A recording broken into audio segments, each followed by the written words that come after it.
एक काम करो, तुम इस साइड में जाके देखो, तुम इधर निकलो, तुम ऊपर।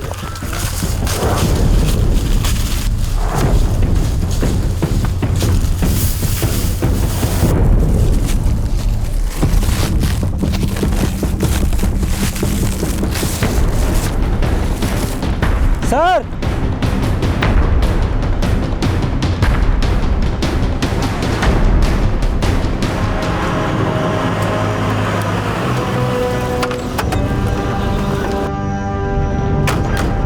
सर, लड़का और लड़की के शरीर पर वैसे ही कपड़े मिले हैं जैसे कि संगीता और संजीव के फादर ने हमें बताया था। लड़के की जेब से 17 रुपए निकले हैं और लड़की सिल्वर रिंग पहनी हुई है। सर, मर्डर में लूट का मोटिव नहीं लगता। मोटिव नफरत या रंजे से जुड़ा हो सकता है। कैप्टन रमन भाटिया को इन्फॉर्म किया? हाँ सर, जैसा कि आपने बोला था, शिनाख्त के लिए बुलवा लिया है।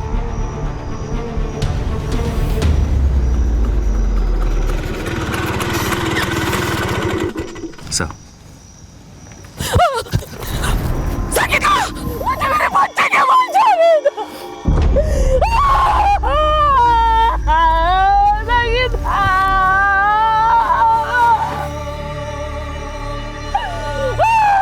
Captain Raman, are you sure ये संगीता और संजीव ही हैं?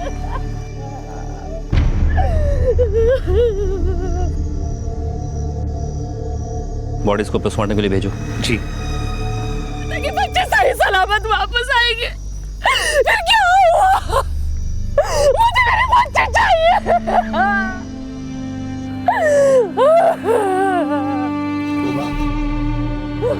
उमा, उमा, उमा, उमा, उमा।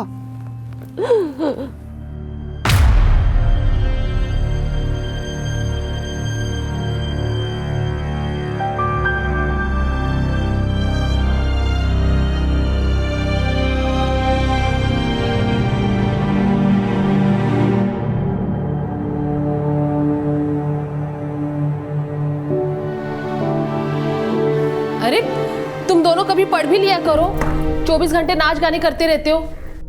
अरे तुम दोनों सुन ही नहीं रहे हो। होमवर्क हो गया तुम दोनों का? हाँ माँ, होमवर्क कर लिया है हमने। कम ऑन उमा, कर लेंगे होमवर्क। अरे आपने तो इनको बिगाड़ के रख दिया है।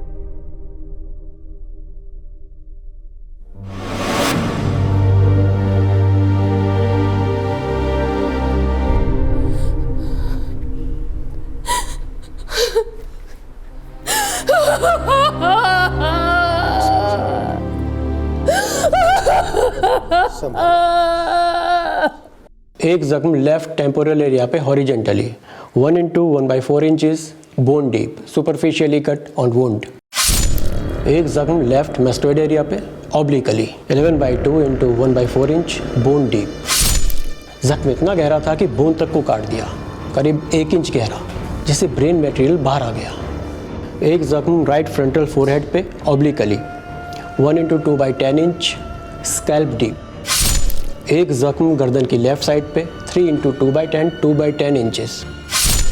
एक जख्म राइट साइड अपर चेस्ट पे 2 inches below the middle and right clavicle placed horizontally 1 into 1/4 inches muscle deep. बस डॉक्टर, ये बताइए कुल कितने जख्म है बॉडी पे? पूरे 25 जख्म हैं, ज़्यादातर सीने, कंधे और हाथों पे हैं। कुछ जख्म तो 9 इंच से भी ज़्यादा गहरे हैं। Very brutally murder. और संगीता, उसकी क्या रिपोर्ट है? संगीता के ऊपर 6 बार वार किया गया है। ज़्यादातर वार सीने और गर्दन पे हैं। दोनों की डेथ 54 घंटे पहले हो चुकी है। इसका मतलब है कि 26 की रात को ही मार दिया गया था? जी, रात को करीब 9:30 बजे। दोनों पे किसी धारदार हथियार से वार किया गया है, जैसे तलवार या कृपाण। हाँ, एक बात और, संगीता की बॉडी पे अंडरगारमेंट्स नहीं थे। You mean rape? I am not sure. Body काफ़ी डिकम्पोज हो चुकी थी, इसलिए फ़िलहाल कुछ कह पाना मुश्किल है। हमने उसके कपड़े, हेयर और अर्थ सैंपल फॉरेंसिक के लिए ले लिए हैं। इंसान नहीं, हैवान होंगे जिन्होंने इतनी बेरहमी से उन दोनों को मारा है। सर, कैप्टन रमन भाटिया की कंप्लेन में जिन 4 सेलर्स को स्मगलिंग के मामले में सस्पेंड किया गया था, जिनमें योगेंद्र सिन्हा, सत्यदेव दुबे, जयदीप मल्हार और टॉमी फर्नांडिस, सर इन चारों की मैंने 6 अगस्त की सारी एक्टिविटीज़ पता की।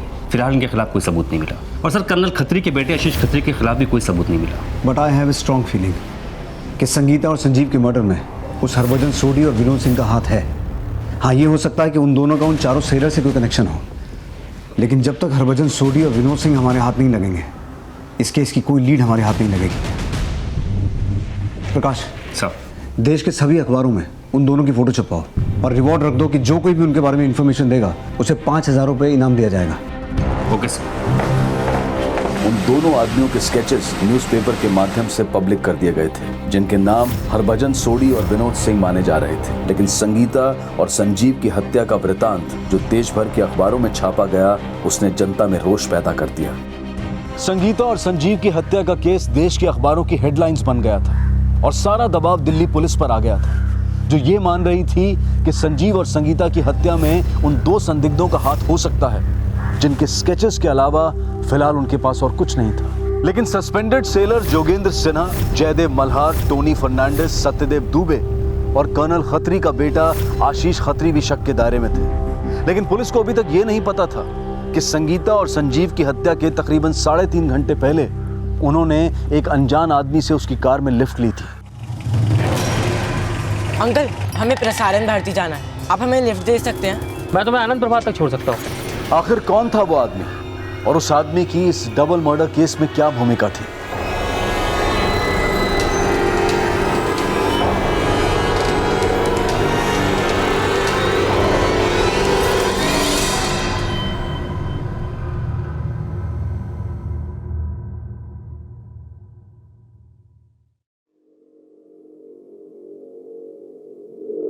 भाभी जी नमस्कार। हिम्मत रखिए, पूरा दिल्ली आपके लिए सड़कों पर उतर गया। रमन, मुझे पता है तुम मेरे बेटे पे शक कर रहे थे, लेकिन अब तो तुम्हें पता चल गया होगा ना कि पुलिस उन दो लड़कों को ढूंढ रही है, संजीव और संगीता के मर्डर के लिए।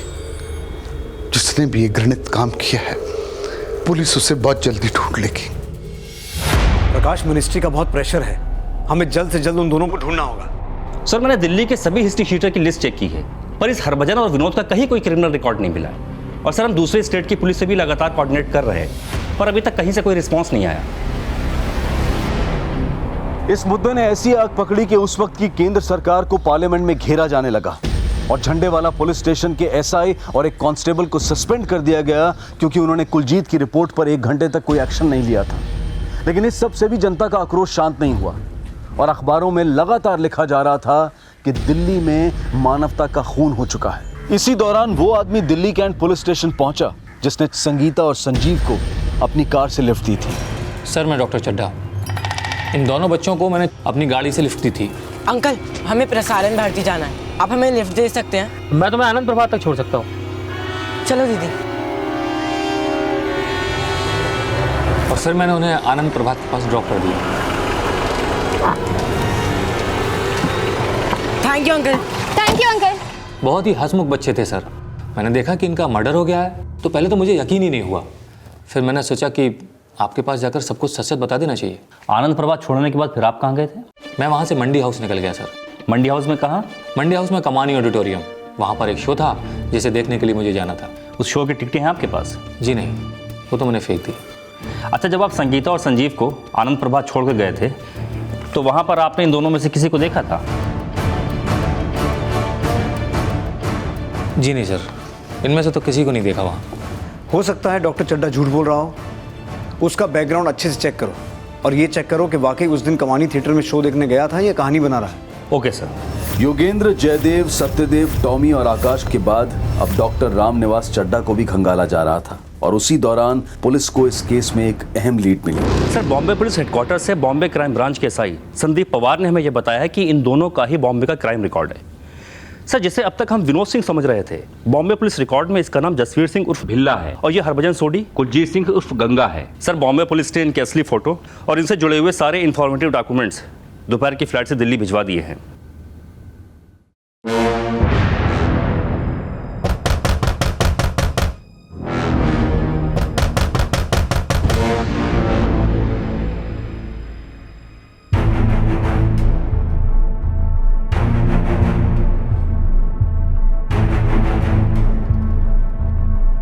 सर, ये भिल्ला बॉम्बे में तो और भी लोगों के मर्डर का प्राइम सस्पेक्ट है और इसके नाम कार चोरी के भी काफ़ी केसेस दर्ज है।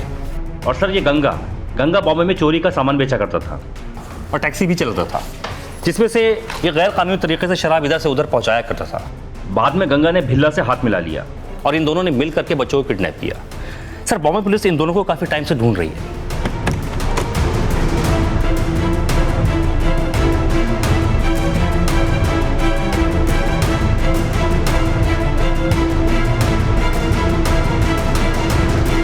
गंगा और भिल्ला की फैमिलीज की कोई डिटेल?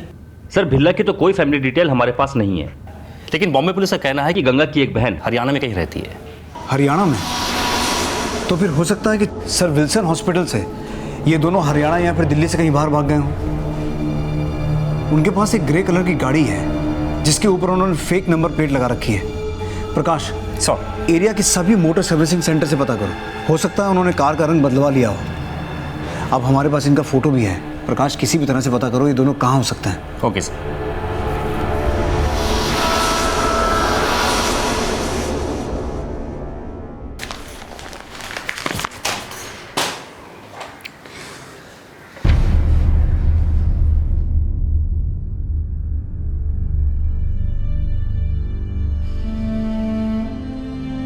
हुमा, हुमा,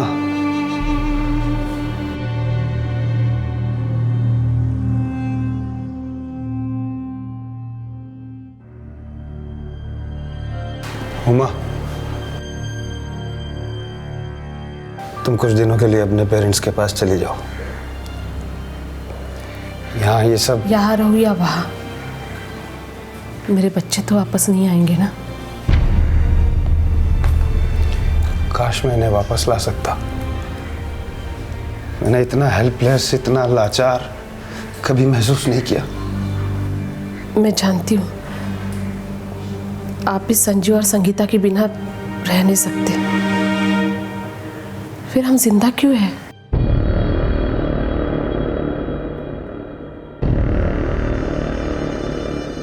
इस दर्द की दवा ये है कि हम जहर खा के मर जाएं।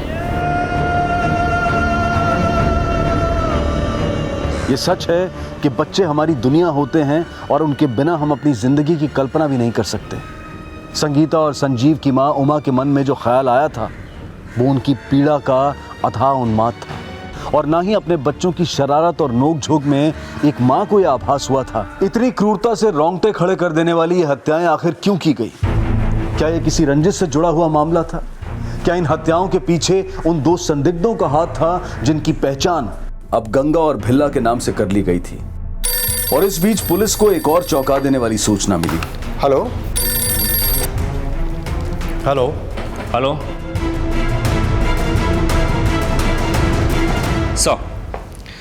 सर अभी भी एक इन्फॉर्मेशन मिली है। आदर्श नगर के मजलिस पार्क इलाके में ग्रे कलर की गाड़ी खड़ी मिली है सर, जिसका नंबर है DHI 4802। सर मजलिस पार्क में रहने वाले किसी दीपक त्रिपाठी नाम के एक आदमी ने पुलिस कंट्रोल रूम को कॉल करके ये बताया था कि वो गाड़ी कई दिनों से वहां पर लावारिस खड़ी है। उसके बाद आदर्श नगर पुलिस वहां पर पहुंची थी सर।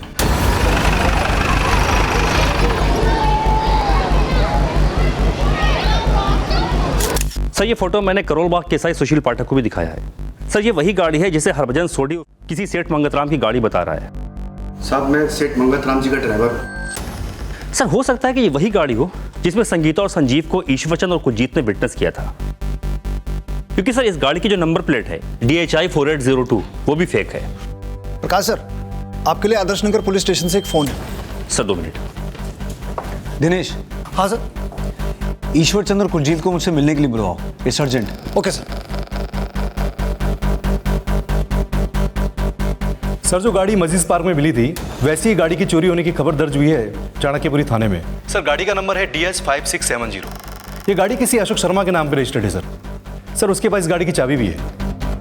उस अशोक शर्मा को मजलिस पार्क बुलाओ और देखो उसकी चाबी से वो गाड़ी खुलती है क्या। अब प्रकाश फॉरेंसिक टीम को साथ लेके जाओ, उस गाड़ी को अच्छे से चेक करो। Okay sir. सर ये मेरी ही कार है। चाबी है इसकी? है। खोलिए इसे।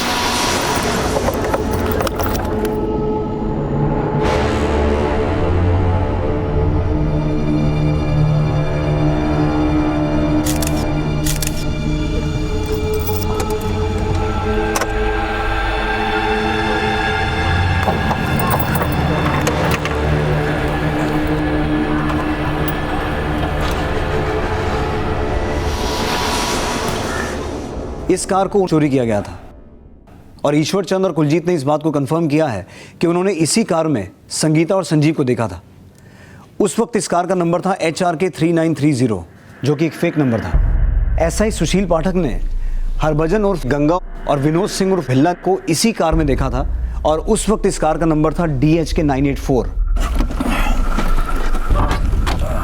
इसका मतलब ये हुआ कि वो लगातार इस कार का नंबर बदल रहे थे और इस कार के अंदर से हमें जो ब्लड स्पॉट्स मिले हैं उससे ये बात साफ होती है कि इसी कार में संगीता और संजीव को अगवा किया गया था। लेकिन संगीता और संजीव का मर्डर क्यों और किस इरादे से किया गया? जब तक इस कार की फोरेंसिक रिपोर्ट आती है तब तक मजलिस पार्क इलाके में दोबारा एक बार अच्छे से पूछताछ करो। इन दोनों में से किसी को देखा है? साहब मैंने इसको तो नहीं, लेकिन इसको इस कार में देखा है और मुझसे किसी अनवर के बारे में पूछा था, गली नंबर 2 के पास। साहब मुझे किसी अनवर के बारे में पता नहीं था, इसलिए मैं उसको मना करके वहां से चला गया। हाँ सुशील, मजलिस पार्क का हर दरवाजा खड़काओ और पता करो कि ये अनवर कौन है और कहाँ रहता है। शायद ये अनवर ही हमें गंगा और भिल्ला तक पहुंचाने में मदद करे। पुलिस ने मजलिस पार्क में काफी पूछताछ की, लेकिन फिलहाल ना किसी अनवर के बारे में कुछ पता लग पाया और ना ही गंगा और भिल्ला से जुड़ी कोई इन्फॉर्मेशन हाथ लगी। और ये 2 हफ्ते उनके माता पिता की उस अथाह पीड़ा के गवाह थे, जिनकी आंखों के नूर उनके आंसुओं की वेदना बयां कर रहे थे। उमा, जिंदगी अगर बोझ भी बन जाए तो मौत तो उसका हल नहीं हो सकता ना। और फिर जब तक हमारे बच्चों को इंसाफ नहीं मिलता, हम मरने के बारे में सोच कैसे सकते हैं? कब मिलेगा इंसाफ? एक हफ्ते से रोजाना उन दोनों की फोटो अखबार में छप रही है, लेकिन कुछ नहीं हुआ। अगर पुलिस अपना काम सही से करती तो हमें अपने बच्चे का मरा हुआ मुंह देखना नहीं पड़ता। अगर पुलिस ने अपना काम सही से नहीं किया तो मैं ढूंढूंगा उन्हें और पूछूंगा क्यों हमारे बच्चों को इतनी बेरहमी से मार दिया। मेरे हाथ आ गए।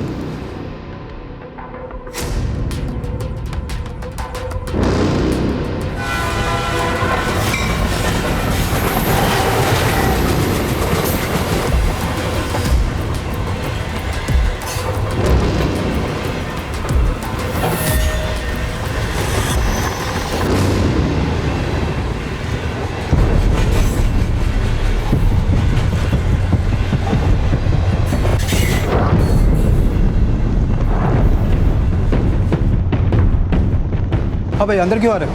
मिलिट्री कोच है, चलो उतरो। हमने मिलिट्री वाले हैं। आई कार्ड दिखाओ। अब ओए, ये फुसुर क्या कर रहे हो? कार्ड हो गया है।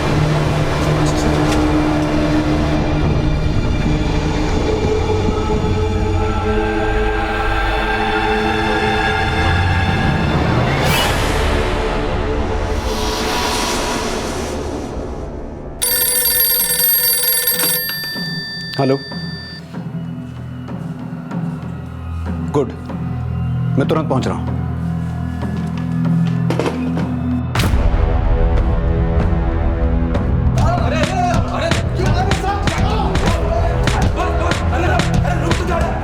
सर गंगा और भिल्ला आगरा में आर्मी कोच में चढ़ गए।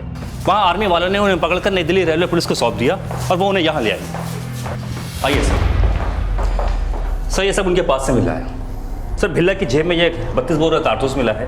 एक बैग था उनके पास, जिसमें ये खून के धब्बे वाले कपड़े मिले हैं। उसकी जेब में सर ये चाबियों का गुच्छा था और आगरा के होटल विजय की ये स्लिप। और सर गंगा के पास से एक कृपाण मिला है। एक बात हो सर, भिल्ला के माथे पर जख्म का ठीक वैसा ही निशान है जैसा कि सर विल्सन हॉस्पिटल के डॉक्टर प्रकाश अय्यर ने हमें बताया था। ये कृपाण और कपड़े फोरेंसिक जांच के लिए भेजो और उन दोनों के फिंगरप्रिंट्स, हैंडराइटिंग सैंपल और बाल के सैंपल लो और उनका thumb impression sir Wilson hospital की एक्सरे स्लिप से मैच करके देखो, फिर उनसे बात करते हैं। Okay sir. क्यों मारा उन बच्चों को? हमने किसी को नहीं मारा साहब। घुमा फिरा के बोलेगा तो भी बचेगा नहीं। खुद मारा या किसी के कहने पे मारा? हम पर उल्टा इल्जाम लगाया जा रहा है साहब। तुझे और गंगा को अगस्त की रात संगीता और संजीव को इस गाड़ी में जबरदस्ती ले जाते हुए देखा गया था। नहीं साहब। अगस्त को ये कार तुमने चुराई थी ना? नहीं साहब। झूठ मत बोल। झूठ नहीं बोल रहा हूँ साहब। झूठ नहीं बोल रहा तो अगस्त की रात को सर विल्सन हॉस्पिटल में तूने अपना नाम हरभजन सोडी क्यों बताया था? ये आप क्या बोल रहे हैं साहब? मैं तो कभी सर विल्सन हॉस्पिटल गया ही नहीं। तो फिर तुम्हारे बैग में वो खून से सने हुए कपड़े क्या कर रहे थे? और वो किरपान? साहब यही तो मैं समझने की कोशिश कर रहा हूँ। ये मालूम नहीं मिलिट्री वालों ने रेलवे पुलिस को क्या पट्टी पड़ा दी है। साहब वो उन लोगों ने हमारे बैग में डाल दिया होगा। सब हमें फंसाया जा रहा है साहब। बॉम्बे पुलिस के रिकॉर्ड में तू और भिल्ला वांटेड लिस्ट में हो। 1.5 महीना पहले तुमने वहां से एक बच्चे को किडनैप किया था और फिर वहां से फरार होकर अगस्त की रात यहां दिल्ली में संगीता और संजीव का मर्डर किया। क्यों किया? किसके कहने पे किया? साहब ये बॉम्बे पुलिस भी हमको फंसा रही है। अब मैं तो बॉम्बे में साहब छोटा मोटा दारू का धंधा करता हूँ और साहब टैक्सी चलाता हूँ और सब मेरी मुलाकात वही हुई थी। भिल्ला पर बॉम्बे में 2 अरबी लोगों को मारने का चार्ज भी है। वो तो नहीं मालूम साहब, लेकिन ये मालूम है कि वो गाड़ियाँ चुराता बेचता था। तो साहब हम मिले और मिलकर धंधा करने लगे। कौन सा धंधा? पेट पालने के लिए साहब वो हम लोग छोटी मोटी चोरी कर लेते थे। जब हमको मालूम पड़ा कि बॉम्बे पुलिस हमारे पीछे पड़ी है तो हम तो भाग गए। और सर हमारे साथ हमारा दोस्त भी था, जुगल किशोर। ये जुगल किशोर कौन है? दोस्त है हमारा साहब। पहले हम लोग सूरत गए, फिर अहमदाबाद और फिर वहाँ से पानीपत चले गए। पानीपत में तेरी बहन रहती है ना? हाँ साहब, वो राखी थी तो पहले मैंने अपनी बहन से राखी बंधवाई और फिर हम दिल्ली आ गए जुगल के घर। और सब हमारे सारे पैसे भी ख़त्म हो गए थे, इसलिए सब पैसे कमाने के लिए वापस बॉम्बे आ गए। और साहब जब मैंने फ़ोटो देखी अखबार में तो मैं बहुत घबरा गया साहब। मेरे कुछ समझ में नहीं आ रहा था साहब। फिर मैं बॉम्बे से वापस आ गया, बॉम्बे पुलिस से डरकर। फिर हम आगरा गए। फिर हम जब मद्रास के लिए निकल रहे थे तो सब मिलिट्री वालों ने हमको पकड़ लिया ट्रेन में। सर 5 को बॉम्बे के लिए निकला तो 6 को मैं विल्सन हॉस्पिटल कैसे आ सकता हूँ? तेरे सर पे चोट कैसे लगी? ये चोट बॉम्बे में लगी। मैं 5 को दिल्ली से निकला और 7 को बॉम्बे पहुंचा। फिर 8 को फिर मैंने मोहम्मद अली रोड से एक कार उठाई। सर मैं कार में बैठा था तभी 4 लोगों ने मुझे घेर लिया। उन्हीं के एक के पास तलवार थी सर, बड़ी वाली। तो सीधे हमला किया और बचने के लिए मैं झुका तो तलवार सीधे मेरे सर में घुस गई। बहुत खून निकल रहा था तो मैंने पास में गिरगांव में एक डॉक्टर है, उनसे मैंने टाके लगवा लिए। डॉक्टर का नाम क्या था? डॉक्टर सागर रौत्रे साहब। मैं बॉम्बे में जुगल और मलाड वाले घर में ठहरा हुआ था। फिर अगले दिन मलाड से मैंने एक कार चुराई और मैं जुगल से मिलने जा रहा था। तभी मैंने देखा कि उसको पुलिस ने अरेस्ट कर लिया। मैं डर गया, मुझे लगा अगर जुगल ने मुंह खोल दिया तो मैं भी फंस जाऊंगा। फिर मैंने ट्रेन पकड़ी और मैं दिल्ली आ गया। फिर दिल्ली में मैंने अपनी और गंगा की तस्वीर अखबार में देखी। फिर हम दोनों आगरा चले गए और आगरा से हम मद्रास जा रहे थे तभी ये आर्मी वालों ने हमें पकड़ लिया। सब ये दोनों कहानियां बना रहे हैं। सब इंस्पेक्टर सुशील पाठक और डॉक्टर प्रकाश अय्यर को इनकी पहचान के लिए बुलाओ, क्योंकि उन दोनों ने 6 तारीख को इन्हें बहुत करीब से देखा था। Okay sir.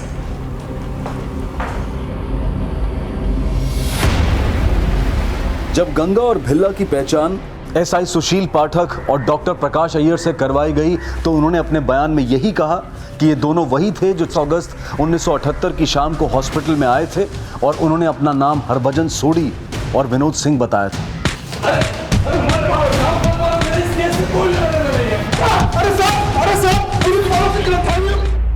सर बड़ा ही शातिर मुजरिम है, कुछ भी कबूलने को तैयार नहीं।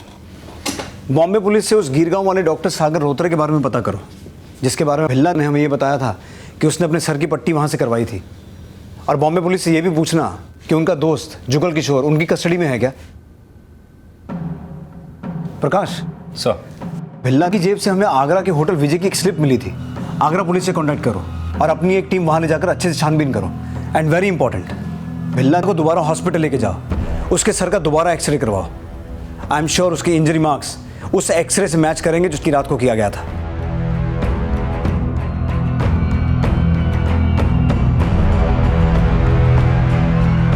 सर ग्रे कार में हमें जो फिंगरप्रिंट्स मिले थे वो भिल्ला और गंगा के फिंगरप्रिंट से मैच करते हैं। और ड्राइवर सीट के फुट मैट पर हमें जो बाल मिला था वो बाल गंगा का है। और गाड़ी की पिछली सीट पर हमें जो बाल मिला था वो बाल भिल्ला का है। और गाड़ी में जो ब्लड सैंपल्स मिले थे सर, भिल्ला और गंगा के कपड़ों पर से जो ब्लड सैंपल्स मिले थे वो भी संगीता और संजीव के ब्लड ग्रुप से मैच होते हैं सर। और गाड़ी से हमें जो अर्थ सैंपल्स मिले थे वो भी उस जगह के अर्थ सैंपल से मैच करते हैं जहां से हमें संगीता और संजीव की लाश मिली थी। और गाड़ी का जो फेक नंबर है DHI 4802, जब मैंने उसका केमिकल एनालिसिस किया तो पता चला कि उस नंबर प्लेट पर और एक नंबर है जो कि DHK 984 है। जिस रात वो सर विल्सन हॉस्पिटल गए थे उस रात भी उनकी कार का नंबर DHK 984 ही था। और भिल्ला का जो थंब इम्प्रेशन है वो एक्सरे स्लिप में मिले थंब इम्प्रेशन के साथ पूरा मैच करता है।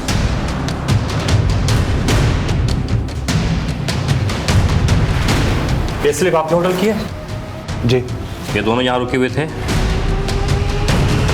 हाँ सर। किस रूम में? Room number 23।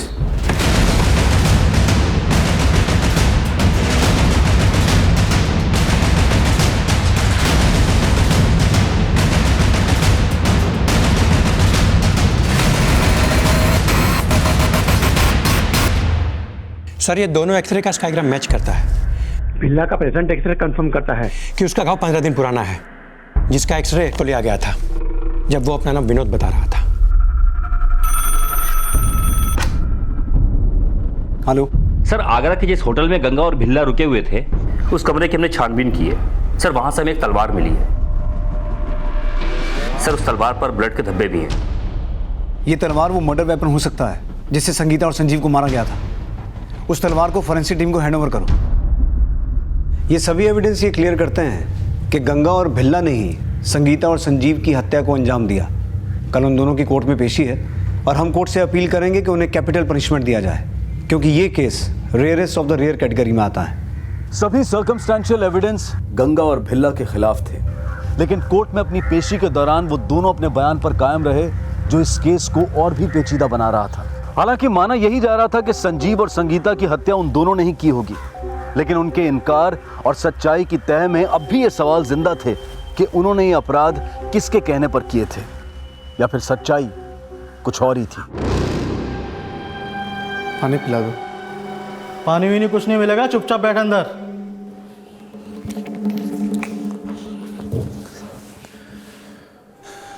ये क्या तरीका, पानी पीने के लिए मांग रहे, पानी तो दे सकते हो।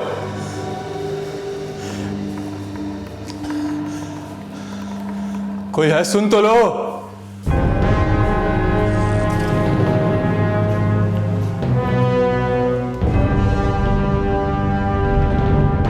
पानी। सर 4 अगस्त को इन लोगों ने मेरा घर किराए पे लिया था। 2 दिन घर पे थे। 6 अगस्त को पूरा दिन घर पे ताला लगा था और 6 अगस्त को पूरा दिन ये दोनों घर से बाहर थे। और 7 तारीख को मैंने सुबह देखा कि इस आदमी के सर पे चोट लगी थी। मैंने पूछा ये चोट कैसे लगी, तो बोला गिर गया था।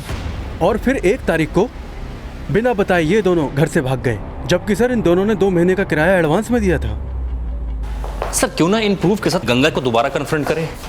इस बार वो कोई नई कहानी नहीं बना पाएंगे। कोई फायदा नहीं है। गंगा भिल्ला का से ज़्यादा शातिर है, इतनी आसानी से टूटने वाला नहीं है।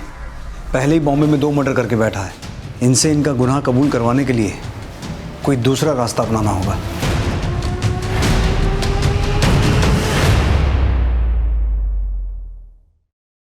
तेनू शर्म ना आई इन्ना गंदा काम करते हुए? तेनू पता है मैनू लोग पानीपत विच की कहंदे हैं? रेपिस दी बहन कहंदे हैं कि वो भी मेरे नाल वही करेंगे जो तू संगीता नाल कीता। मेरा हुक्का पानी सब बंद हो गया है तेरी वजह से।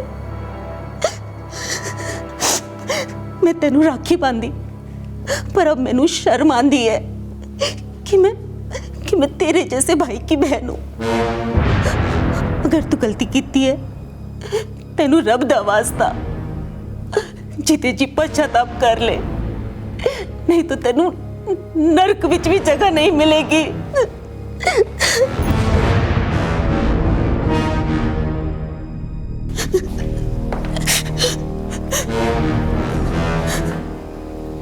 साहब आपने जो सबूत दिखलाए मैं उन्होंने झुटला दे नहीं सकती, पर एक बहन होने के नाते मैं दुआ करूंगी कि साडा भरा निर्दोष साबित हो।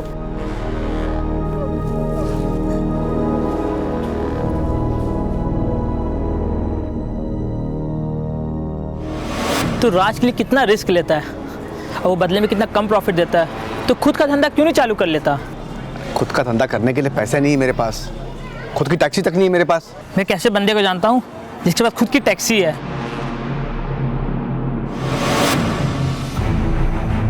मैनू शर्म आंदी है कि मैं तेरे जैसे भाई की बहन हूं।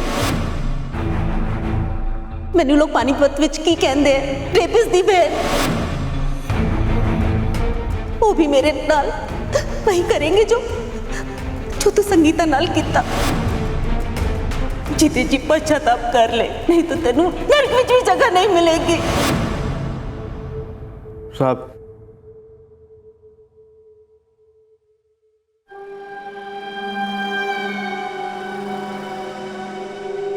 साहब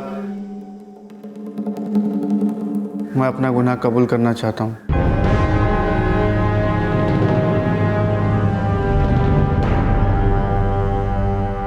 साहब मैं अपने दोस्त शाम की बातों में आ गया और गलत संगत में पड़ गया। बहुत बड़ी गलती हो गई साहब, जो मैं भिल्ला से हाथ मिला लिया।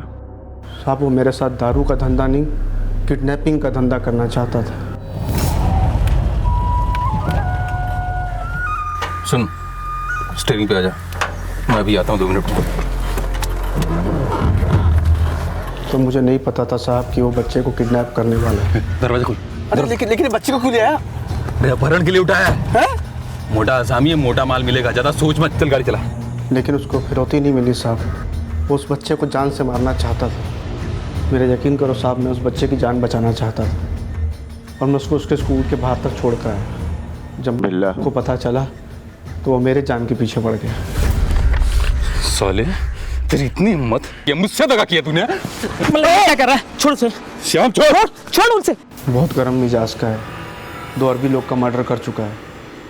मैं तीसरा होता साहब अगर श्याम ने मुझे बचाया नहीं होता, लेकिन मैंने भी उसको बोल दिया साहब, देख बिल्ला, मैंने तेरे से हाथ इसलिए नहीं मिलाया कि मर्डर करूंगा, लफड़ा बढ़ जाता है मर्डर करने से, और अगर दोबारा तूने मुझ पर हाथ उठाया ना तो पुलिस को बता दूंगा कि उन 2 अरबियों का मर्डर तूने किया था, बता दूंगा मैं। ये सुनकर बिल्ला डर गया और बोला कि अब चोरी करके ऐश करेंगे, लेकिन बॉम्बे पुलिस को मालूम पड़ गया था कि बच्चे हमने उठाए थे और हमारा ठिकाना पता करने के लिए उन लोगों ने श्याम को उठा लिया। बिल्ला डर गया कि श्याम पुलिस को बता देगा कि उन 2 अरबियों का मर्डर भी उसने किया था, इसलिए हम अपने दोस्त जुगल की मदद से दिल्ली भाग आए। दिल्ली कब पहुंचे तुम लोग? अगस्त। हमारा प्लान था कि पहले हम कार चुराएंगे और फिर लूटेंगे।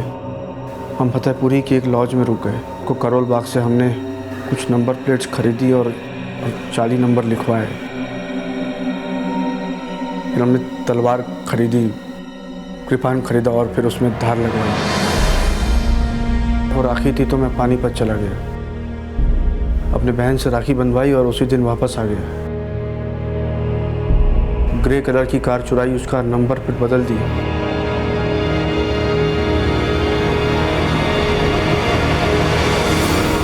फिर हमने सोचा कि किसी अमीर आदमी को किडनैप करते हैं। जुगल ने बोला कि मेरे मामा को किडनैप कर लो, बहुत अमीर है। प्लान फेल हो गया साहब, और इस बात के लिए बिल्ला जुगल की जान के पीछे पड़ गया। जुगल अपनी जान बचाने के लिए बॉम्बे भाग गया, और फिर हमें लगा कि अब फतेहपुरी की लॉज भी रुकना खतरे से खाली नहीं होगा, कहीं जुगल अपना मुंह ना खोल दे बॉम्बे पुलिस के सामने। इसलिए सब सोहन लाल के घर किराए पर आ गए। तो हम अपनी ग्रे गाड़ी में टहल रहे थे, तब ये बच्चे हमको दिखे। सब वो बच्चे हमसे लिफ्ट मांग रहे थे। Uncle, can you please drop us to Prasar Bharti?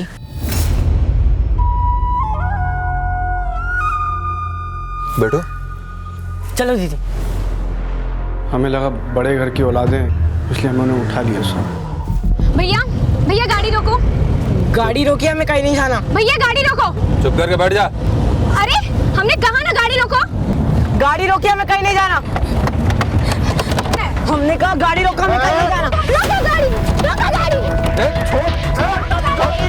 गाड़ी रोकी। चुस्त बच्चे थे साहब, गुस्से में मुझसे भी कृपान चल गई।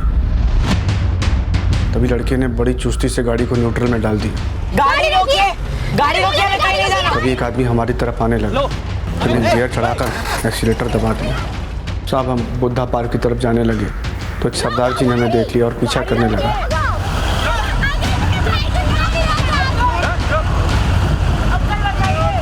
साहब मुझे लगा कि हम फंस जाएंगे। मैंने बिल्ला से कहा कि बच्चों को उतार दे, लेकिन साहब बिल्ला नहीं माना और उसने एक्सीलेटर दबाया रखा। वहाँ से हम बुद्धा जयंती पार्क पहुँचे और कार को एक सुनसान जगह पर रोक दिया। हमने बच्चों को कार में बंद कर दिया और बिल्ला ने कार की नंबर प्लेट बदल दी। हमने उन्हें डरा दिया कि अगर उन्होंने पंगा लिया तो जान से मार देंगे।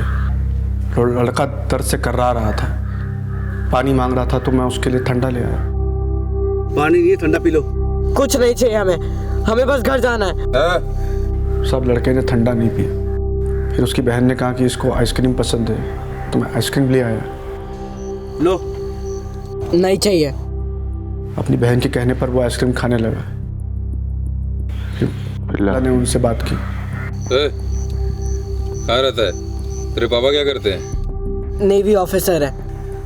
उन्हें पता लगा ना तो छोड़ेंगे नहीं तुम्हें। साहब, जब उन बच्चों ने बताया कि उनके फादर नेवी में है तो हम डर गए। मैंने से मराठी में कहा कि इनको छोड़ दे, बुरे फंसेंगे, कि नेवी वालों की बहुत पहुंच होती है। लेकिन साहब के दिमाग में कुछ और ही चल रहा था। वो बच्चे रहम की भीख मांग रहे थे।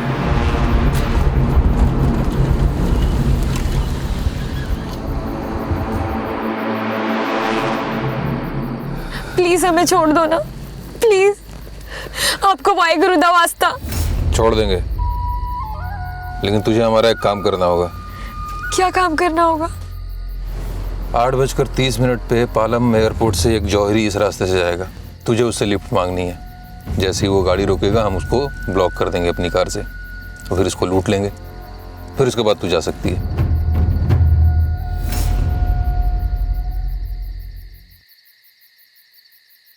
टाइम हो गया जौहरी का आने का। बाहर निकल के खड़ी हो जाओ।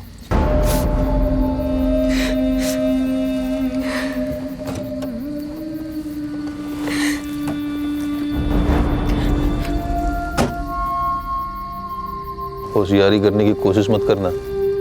तेरा भाई मेरे पास है, काट दूंगा उसको। नहीं, मेरे भाई को कुछ मत करना। आप जो बोलोगे मैं वो करूंगी। जा।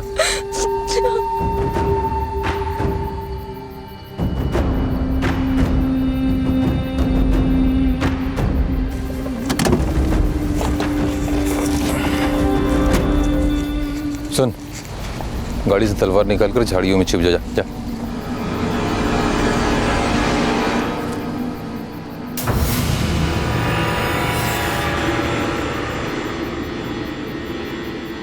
साहब, मैंने तलवार निकाली और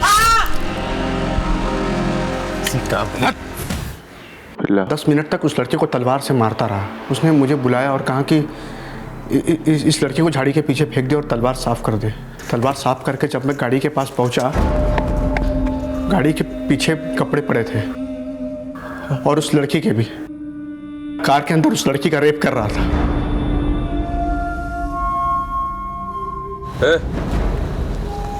उधर क्या देख रहा है? जा, तू भी रगड़ ले। नहीं, जितना कह रहा हूं उतना कर। चल। ला बच्ची है। वैसे ही मेरे कमर में बहुत दर्द है। कमर में दर्द है? हाँ। ठीक है, मैं तुझे सीट बाहर निकाल के देता हूँ। साहब, मैं बहुत डरा हुआ था, तो साहब उसके कहने पर मैंने भी किया। साहब, वो एकदम जानवर है। मेरे करने के बाद उसने फिर से उस लड़की का। और उसके बाद तुम हिल्ला को लेकर सर विल्सन हॉस्पिटल गया, उसके टांके लगवाए, पुलिस को झूठी कहानी सुनाई और रात को 1:45 बजे थाने से निकल गए। उसके बाद क्या हुआ? साहब, 7 तारीख को हमें याद आया कि गीता के अंदर के कपड़े कार की डैशबोर्ड में। साहब, हमने वो कपड़े नाले में फेंके और कार की नंबर प्लेट बदली और फिर हम अपने किराए वाले घर में आ गए, जहाँ सबका ध्यान की चोट पे जा रहा था। सोचा कि जब तक मामला ठंडा नहीं पड़ता वो मुंबई रहेगा, और मैं दिल्ली में ही अपना ठिकाना बदलता रहा। साहब, मैंने हमारी फ़ोटो देखी अखबार में और फिर मजलिस पार्क की गली नंबर 10 में मैंने गाड़ी छोड़ दी। साहब,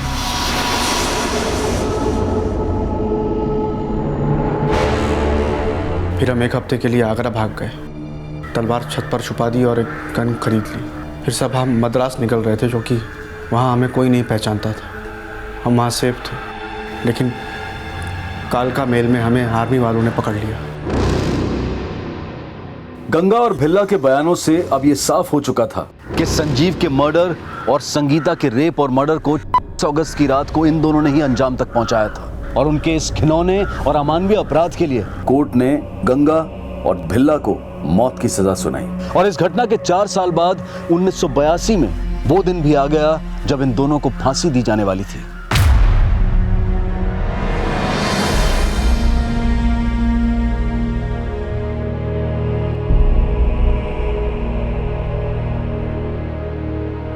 गंगा और भिल्ला को दी गई सजा उनका अंत बन गई।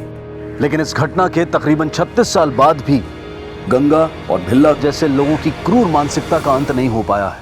और वास्तविकता यही है कि जब तक इंसान के अंदर का वहशीपन जिंदा रहेगा, मासूमियत रोज घायल होती रहेगी। जरूरत है इस वहशीपन को खत्म करने की। देखते हैं हमारे आज के एपिसोड की दूसरी कहानी। मेरी वाइफ शांत होकर बताइए क्या हुआ है, क्या बात है? सर मेरी वाइफ को 4 गुंडों ने किडनैप कर लिया सर।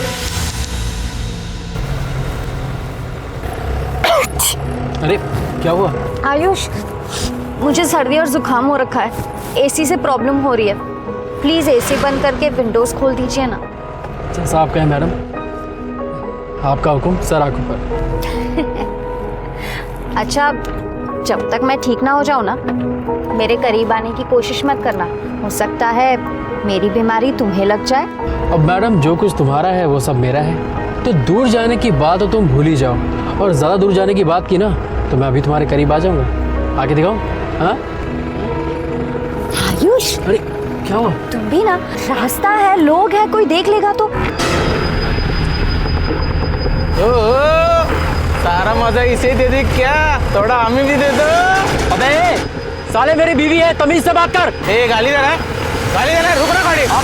आप बता मुझे, तेरी तो दिखा दो तुझे और तेरे छमिया को। हाँ देखता हूँ क्या बताना तू। आयुष, वो गुंडे हैं, आप नहीं। उतरना मत आयुष। अरे इनको बताता हूँ मैं अभी। आयुष,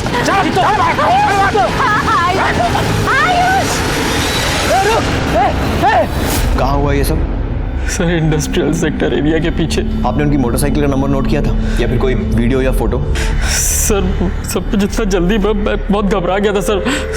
दिमाग में ही नहीं आया कि उनके गाड़ी का नंबर नोट करूं सर। अच्छा, जब वो लोग आपकी वाइफ को किडनैप करके लेकर गए, आपकी वाइफ का फोन उनके पास था? हाँ सर।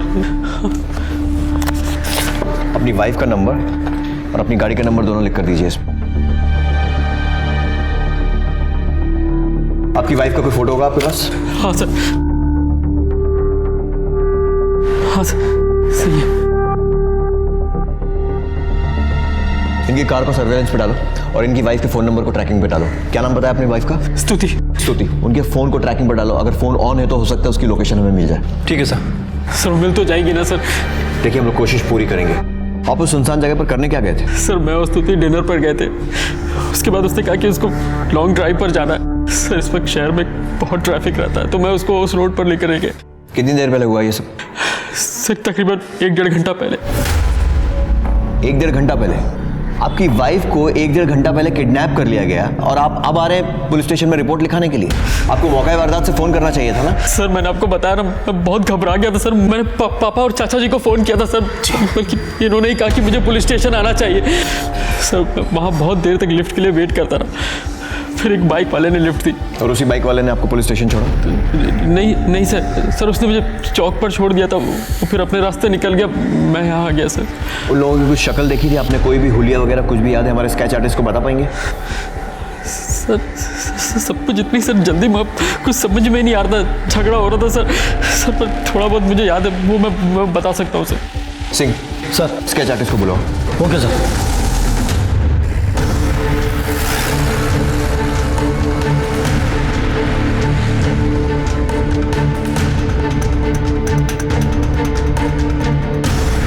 तुम लोग वहीं रुको, हम लोग पहुंच रहे हैं। Okay sir. पेट्रोलिंग टीम को इनकी गाड़ी कानपुर उन्नाव के पास जो कच्ची सड़क है वहां मिली है। सर मैं भी आपके साथ चलूंगा सर। सर मुझे स्तुति का बहुत टेंशन हो रहा है, प्लीज सर। चलो।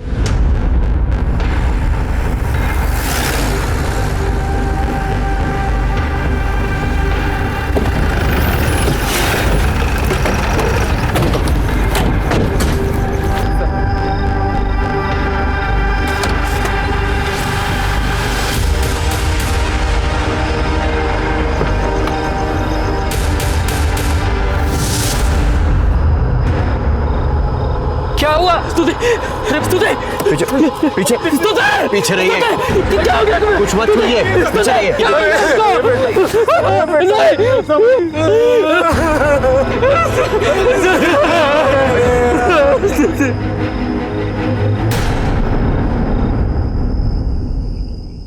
पासान बहुत बेरहमी से मारा है, पूरी बॉडी पर वार किए हैं। इतने अमीर आदमी की बहू थी तो जाहिर सी बात है बहुत सारे गहने पहने होगी। लेकिन बॉडी पर सिर्फ चेन और पेंडेंट बचा है। सर हो सकता है कि ये चेन और पेंडेंट इन्हें दिखे ही ना। आसपास कहीं पर भी कत्ल के हथियार का कोई निशान नहीं है। मतलब पूरी सफाई से काम करने के इरादे से आए थे ये लोग। सर आयुष ने कहा था कि स्तुति आगे वाली सीट पर बैठी थी, फिर अपने आप पीछे कैसे आ गई? उन लोगों ने पीछे खींचा होगा, लेकिन उसके हाथ की उंगली काटने का क्या मकसद हो सकता है? सर हो सकता है कि अंगूठे निकालने की कोशिश की गई, लेकिन नहीं निकली हो तो उंगली काट दी हो। मतलब ये सब लूटपाट के इरादे से हुआ। तो फिर सबसे कीमती चीज़ ये गाड़ी क्यों छोड़ गए दोनों? सर हो सकता है कत्ल करने के इरादे से ना आया हो, लेकिन कत्ल हो गया और फिर एक घबराहट में गाड़ी छोड़ के चले गए। पसंद मुझे नहीं लगता कि ये सिर्फ लूटपाट का मामला है, कुछ तो। खैर, बॉडी को पोस्टमार्टम के लिए भेजो और आसपास इस रोड पे जहाँ भी जो भी सीसीटीवी फुटेज मिले सब अरेंज करो। ठीक है सर। हमारी पूरी टीम अपराधियों को पकड़ने में लग गई। शहर में चारों तरफ नाकाबंदी करवा दी है। मुझे पूरी उम्मीद है कि हम लोग उनको जल्दी पकड़ लेंगे। पोस्टमार्टम और कुछ और फॉर्मेलिटीज़ के बाद बॉडी आप ले जा सकते हैं। आयुष, मुझे मालूम है तुम्हारे लिए मुश्किल होगा, पर उन अपराधियों के अधूरे स्केच अगर तुम पूरे करवा सको तो उन्हें पकड़ने में बहुत मदद मिलेगी। आपको अभी भी स्केच की पड़ी है। My wife is dead. कल देर रात कुछ लुटेरों ने इस शहर के सबसे बड़े स्टील किंग प्रियम साहनी की बहू स्तुति साहनी की हत्या कर दी है। जिस वक्त ये हादसा हुआ उस वक्त स्तुति के पति आयुष साहनी भी उनके साथ थे। सर कुछ बताइए ना, अचानक से ये सब कैसे हुआ? सर ये दुश्मनी का एंगल है सर। क्या आप इसे पुलिस प्रशासन की नाकामी भी मानेंगे? मैं पुलिस वालों के आगे हाथ जोड़ता हूँ कि वो गुनहगारों को पकड़ के सजा दे पाए। जब तक उन्हें सजा नहीं मिलेगी तब तक उसे शांति नहीं मिलेगी। साइड होइए ना प्लीज। प्रियम साहनी की बहू स्तुति साहनी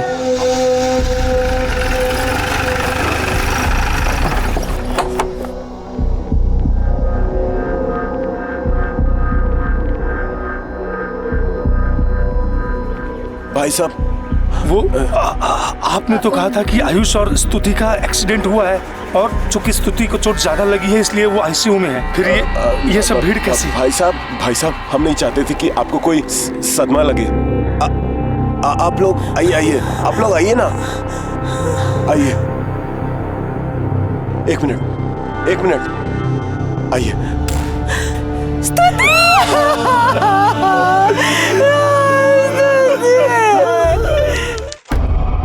सर हाँ साहब, स्तुति की पोस्टमार्टम रिपोर्ट। सर रिपोर्ट के हिसाब से उसकी बॉडी पर 14 बार चाकू से वार किया गया और सर चाकू की इंटेंसिटी को देखकर लगता है कि पूरी ताकत से मारा गया और सर उसके बाएं हाथ की रिंग फिंगर को भी काटा गया। बॉडी पे सभी जगह चोट के निशान है। किसी तरह की जबरदस्ती या रेप का कोई निशान? नहीं सर, ऐसा तो कुछ भी नहीं। पासवान, जितनी बेरहमी से इसे मारा गया है और ये चाकू के घाव, लगता है ये लोग इसे मारने के इरादे से ही आए थे, क्योंकि लूटपाट के लिए कोई इतनी बेरहमी से खून नहीं करेगा और उसकी बॉडी पर किसी तरह की जबरदस्ती का भी कोई निशान नहीं है। जबकि आयुष का कहना है कि ये झगड़ा श्रुति को छेड़ने को लेकर शुरू हुआ और अगर लूटपाट का भी मामला है तो सबसे कीमती चीज़ इनकी कार ऐसे ही छोड़ के चले गए वो लोग। सर ऐसा भी तो हो सकता है कि स्तुति की फैमिली की किसी से कोई पुरानी दुश्मनी हो, दुश्मनी का बदला लेने के लिए स्तुति का मर्डर किया गया। बाय द वे सर, हमें स्तुति के हाथ में एक शर्ट का बटन मिला है और कुछ बाल भी मिले हैं। बालों को प्रिजर्व करके रखो, डीएनए टेस्ट के काम आएंगे अगर कोई सस्पेक्ट हाथ लगता है तो। Okay sir.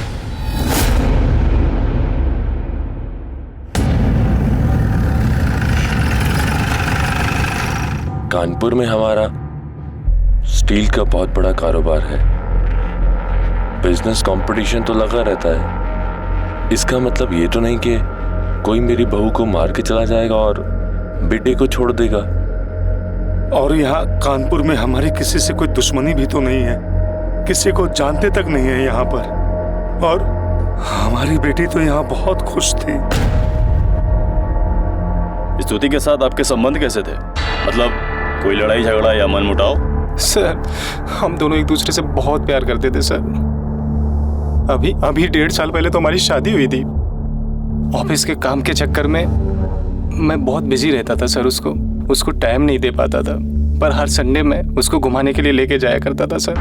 Last to last Sunday हम लोग रेन डांस के लिए गए थे सर। लास्ट संडे भी मैं उसको फिल्म दिखाने के लिए गया था और इस संडे हम लोग डिनर पे गए थे। Okay, thank you sir. Ayush, मैं सोच रही थी इस राखी में जबलपुर अपने घर चली जाऊं, अपने भाइयों को और कजिन्स को राखी बांध दें। और वैसे भी वो शिकायत कर रहे थे कि जब से मेरी शादी हुई है मैं उन्हें भूल ही गई हूँ। अरे तो एक काम करो ना, उन लोगों को कानपुर बुला लो, यार तुम्हें तो पता है ना, मैं तुम्हारे बिना एक पल भी नहीं रह सकता। और मैं जो तुम्हारे बिना अकेली घर पे रहती हूँ वो अरे उतना तो करना ही पड़ेगा ना, वरना जब कल को हमारे बच्चे होंगे तो हम उन्हें क्या खिलाएंगे। वैसे मैडम 1.5 साल हो गए हमारी शादी को। पता है पापा क्या पूछ रहे थे? पापा क्या? आयुष तुम भी ना बहुत बातें बनाने लग गए हो।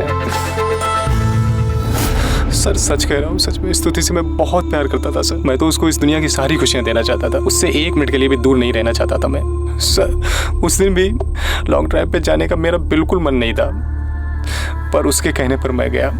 काश अगर मैं नहीं गया होता तो आज वो हमारे बीच में। कौन से रेस्टोरेंट में गए थे आप? Sir dine out restro.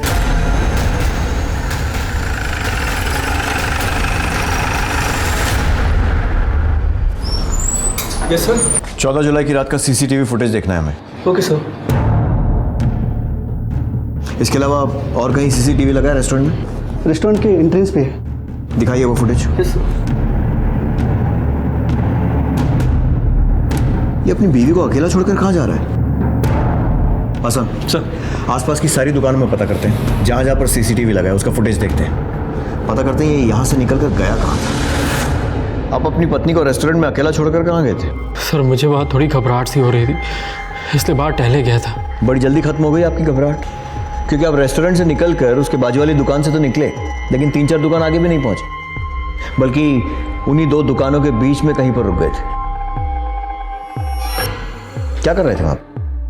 सर मुझे बिजनेस से रिलेटेड कुछ ज़रूरी कॉल्स आ गए थे, तो उनसे बात करने के चक्कर में वहीं रुक गया था।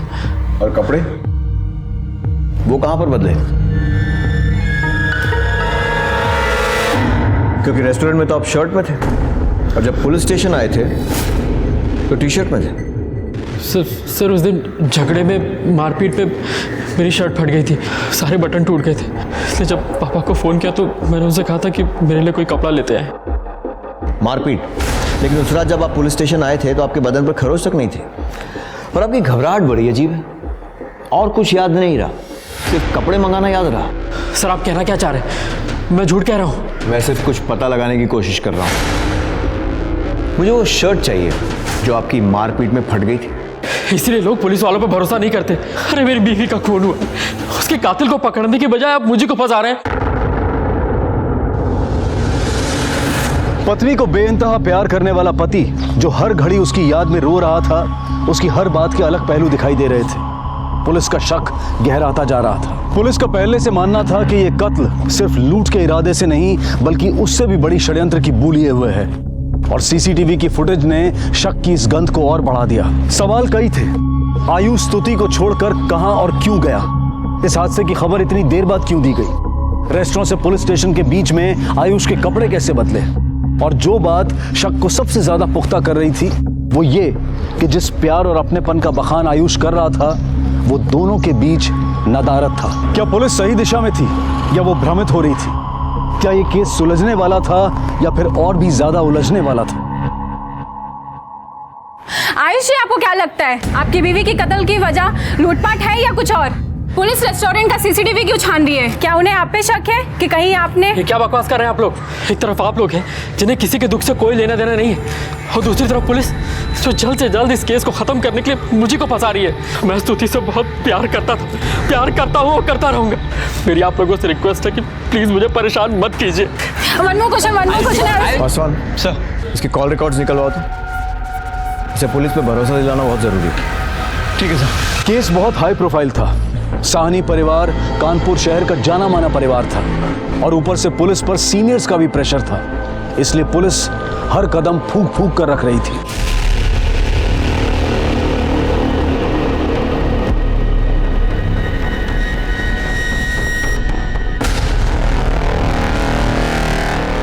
सर, आयुष के फ़ोन रिकॉर्ड से पता चला है कि स्तुति के गायब होने के बाद आयुष ने स्तुति के नंबर पर लगातार कांटेक्ट किया था।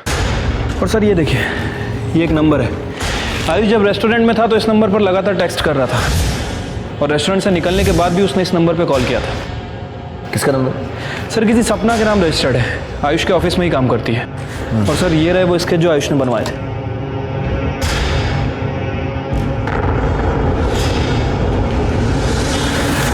विक्रम, एक क्लू मुझे मिला। ये देखो, ये है क्राइम सीन वाली रोड का सीसीटीवी फुटेज। अब ये देखो, ये रेस्टोरेंट के बाहर का फुटेज।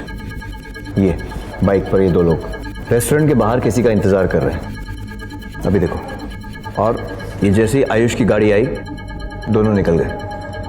अब ये आगे की दोनों दुकानों का फुटेज, रेस्टोरेंट के बाजू वाली दुकान का फुटेज, उसमें से ये बाइक जाती हुई दिखाई दे रही है, लेकिन दो दुकान आगे जो सीसीटीवी है उसमें नहीं दिख रही। मतलब वो बाइक इन दोनों दुकानों के बीच में कहीं पर रुकी और इसके 20 मिनट बाद ये आयुष निकला रेस्टोरेंट से, पहली दुकान के सीसीटीवी के सामने से निकला ये, लेकिन आगे वाले सीसीटीवी में नहीं है। इसका मतलब आयुष भी इन दोनों दुकानों के बीच में किसी एरिया में था जहां पर सीसीटीवी नहीं है। सर इसका मतलब ये हुआ कि ये दोनों वहां पर आयुष का इंतजार कर रहे थे। विक्रम, पता करो ये बाइक किसकी है और ये दोनों लोग कौन है। नहीं सर, ये वो लोग नहीं है। मैंने दोनों को पहले कभी नहीं देखा। ये दोनों रेस्टोरेंट के बाहर रुके हुए थे और जब आप वहां पहुंचे तो वहां से निकल गए और फिर आगे की 2-3 दुकानों के बीच में रुके हुए थे जहां पर सीसीटीवी नहीं था। फिर जब आप बातचीत करके वापस रेस्टोरेंट में गए तब ये वहां से निकल गए। सर सड़क पे बहुत से लोग होते हैं, मैंने ध्यान नहीं दिया। मुझे नहीं पता ये लोग वहाँ क्या कर रहे थे या नहीं थे, पर सर मैं इतना ज़रूर जानता हूँ कि स्तुति की किडनैपिंग में ये लोग नहीं थे।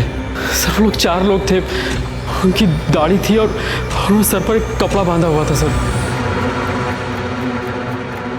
ठीक है, लेके जाओ इन्हें। किडनैपिंग के बाद आपने अपनी पत्नी के नंबर पर फोन लगाया था। सर मेरे पास और कोई चारा भी तो नहीं था। हेलो हेलो, स्तुति स्तुति स्तुति, ये बात आपने हमें पहले क्यों नहीं बताई? सर उस दिन मेरा कुछ दिमाग काम ही नहीं कर रहा था सर, कुछ समझ में नहीं आ रहा था, इसलिए बताना भूल गया।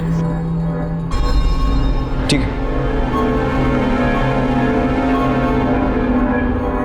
विक्रम, सर उन दोनों को जाने दो और अपने आदमी लगा दो उनके पीछे 24 घंटे नजर रखने के लिए।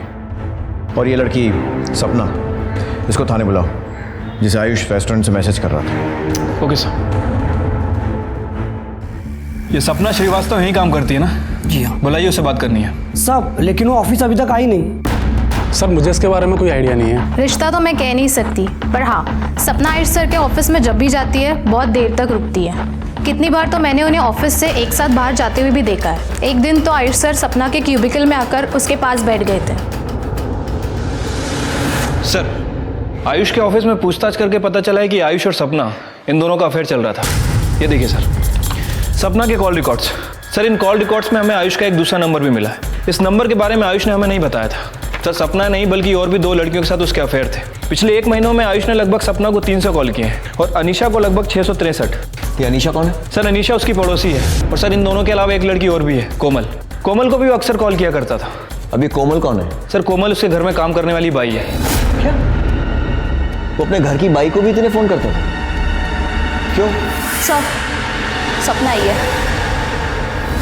सर मेरा आयुष सर के साथ में कोई अफेयर नहीं है। जिन लोगों ने भी आपको ये बातें बताई हैं वो जलते हैं मुझसे। उनको कुछ काम तो है नहीं, सिर्फ दूसरों की बातें बनाते हैं। और आप शायद कुछ ज़्यादा ही काम करती हैं, इसीलिए रात को 2 बजे तक घंटों घंटों बातें करनी पड़ती हैं। देखिए आपके कॉल रिकॉर्ड्स हैं। सर वो मैं। सपना जी, हमने आयुष के ऑफिस में इंक्वायरी की है। पता चला है कि आप आयुष की कुछ ज़्यादा ही फेवरेट थी। सर आप जैसा सोच रहे हैं वैसा कुछ नहीं है। हम जो सोच रहे हैं उससे भी ज़्यादा है। मामला तो ये है कि आपका और आयुष का अफेयर चल रहा था और आप दोनों के बीच में स्तुति रोड़ा बन रही थी, इसलिए उसे रास्ते से हटाने के लिए आप दोनों ने उसका खून कर दिया। सर ये आप क्या कह रहे हैं? मैंने ऐसा कुछ नहीं किया है। खुद नहीं किया तो किसी और से करवाया होगा, और हमें यह पता लगाने में और साबित करने में ज़्यादा टाइम नहीं लगेगा। और जो तुमने किया है ना उसके लिए कितना? खून की साजिश, खून में साथ देना, लंबा अंदर जाएगी नहीं? सर मैं क्यों अंदर जाऊंगी? मैं मानती हूँ आयुष सर से मेरा अफेयर था, लेकिन सर वो सिर्फ एक फोर्स था। वो हमेशा मेरे पीछे पड़े रहते थे। सर आयुष सर हमेशा मुझे इमोशनल ब्लैकमेल करते थे कि मैं तुमसे प्यार करता हूँ, तुमसे शादी करना चाहता हूँ, तुम्हारे बिना नहीं रह सकता। सर वो मुझसे फिजिकल रिलेशन बनाना चाहते थे। आयुष सर? सपना, सपना आई लव यू सपना। सपना मैं तुमसे बहुत प्यार करता हूँ, मैं तुमसे बहुत प्यार करता हूँ। उस दिन भी वो रेस्टोरेंट से मुझे मैसेजेस कर रहे थे। सर मुझे ये जॉब बड़ी मुश्किल से मिली थी, मैं सिर्फ और सिर्फ अपनी जॉब बचा रही थी। झूठी कहानी बनाना बंद करो। सच तो यह है कि आयुष से शादी करने के लिए तुमने स्तुति का खून करवा दिया। सर मैं ऐसा क्यों करूंगी? अगर तुम झूठ भी बोल रही होगी ना तो हम पता लगा ही लेंगे कि स्तुति को किसने और किसके कहने पर मरवाया है, और तब तुम्हारा बचना नामुमकिन है। पुलिस को शक है कि स्तुति के पति का हाथ हो सकता है स्तुति के कत्ल में। ये कितना सच है या कितना झूठ, ये तभी तय हो पाएगा जब पुलिस अपनी पूरी तहकीकात कर लेगी।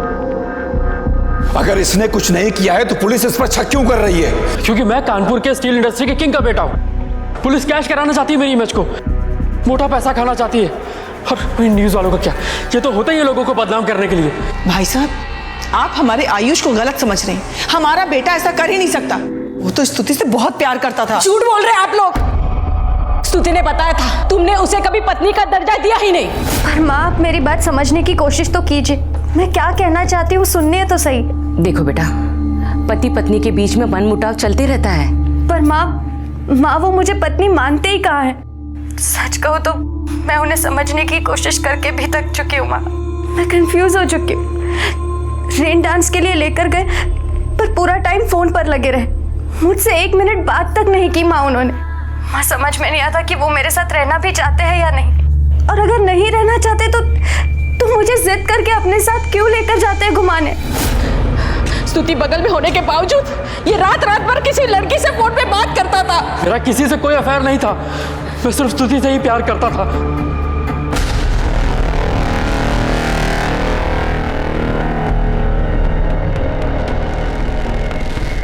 साहब, आपने हमें यहाँ क्यों बुलाया? ये सुनने के लिए कि जब हम तुमसे ये कहें कि तुम्हारा और आयुष का अवैध संबंध था तो तुम कहो कि ये गलत है, झूठ है, लेकिन हमें मालूम है कि तुम दोनों के बीच में क्या चल रहा है। क्या हुआ?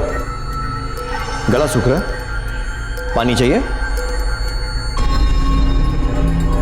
कब से चल रहा है ये सब? झूठ मत बोलना, क्योंकि हमको मालूम है कि आयुष के घर में एक नहीं बहुत सारे कैमरे लगे हुए हैं, और उन सारे कैमरों में साफ साफ दिख रहा है कि तुम दोनों के बीच में क्या हो रहा था। सारी वीडियो रिकॉर्डिंग है हमारे पास, देखोगी? दिखाएं? क्या हुआ? उसने तुम्हें बताया नहीं था कि वीडियो रिकॉर्डिंग कर रहा है? देखो, हम ना तुम्हारे फायदे की बात कर रहे हैं। वो है रईस बाप की औलाद, साफ बच जाएगा। फंसेगा कौन? तू। और हो सकता है कि खुद को बचाने के लिए वो तुझको फंसा दे और कहे कि तूने इस स्तुति का खून करवाया है। नहीं साहब, हमने तो कुछ भी नहीं किया। वो तो साहब खुद ही हमारे पास आते थे।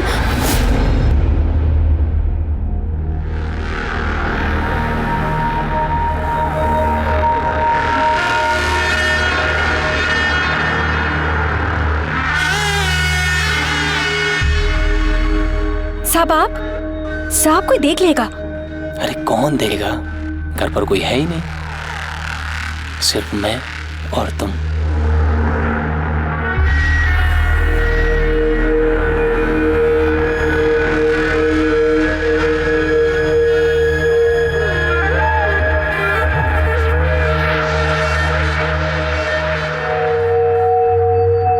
हम तो मजबूर थे साहब, हमें पैसों की भी जरूरत थी, वरना हम ऐसा काम कभी ना करते। ठीक, जाओ। सर, आपने इसे झूठ क्यों कहा कि आयुष ने वीडियो रिकॉर्डिंग कर रखी है? विक्रम, कभी कभी सच उगलवाने के लिए झूठ बोलना पड़ता है, नहीं तो वो कभी नहीं मानती कि उसका और आयुष का संबंध था। ये तीसरी लड़की कौन है जिसका आयुष के साथ संबंध है? सर, अनीशा।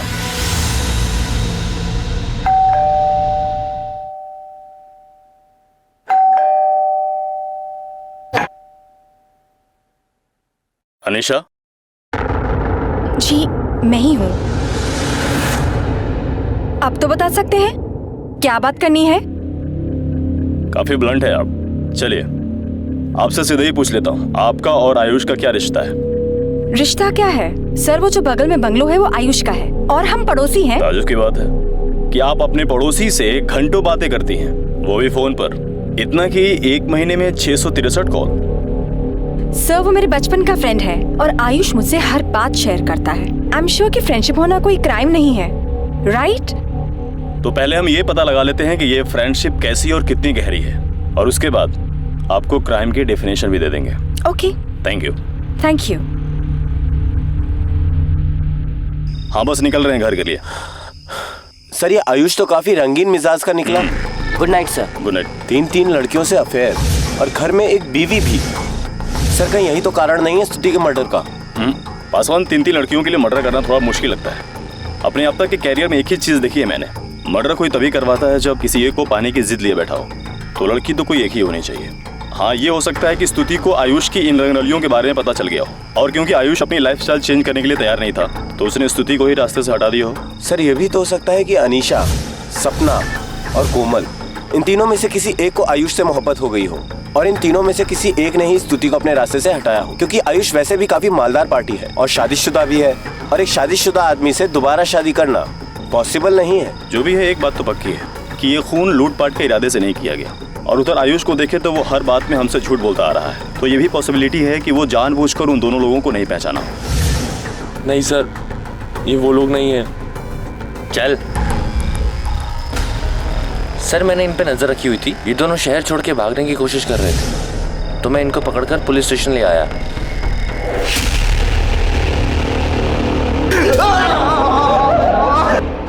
आप लोगों ने मारा था साहब स्तुति को,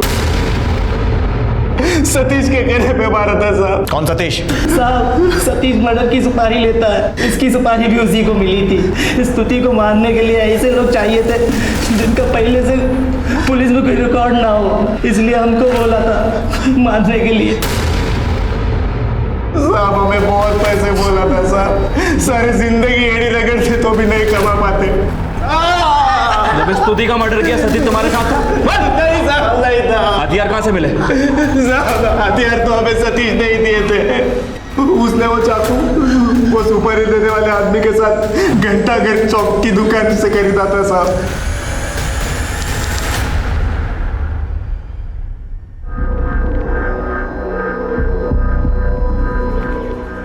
साहब यही है सतीश, और ये वो आदमी जिसने सुपारी दिया था। क्या नाम है इसका? पता नहीं साहब, सतीश ने अभी कभी इसके बारे में बताया नहीं कुछ। और कहाँ मिलेगा ये सतीश?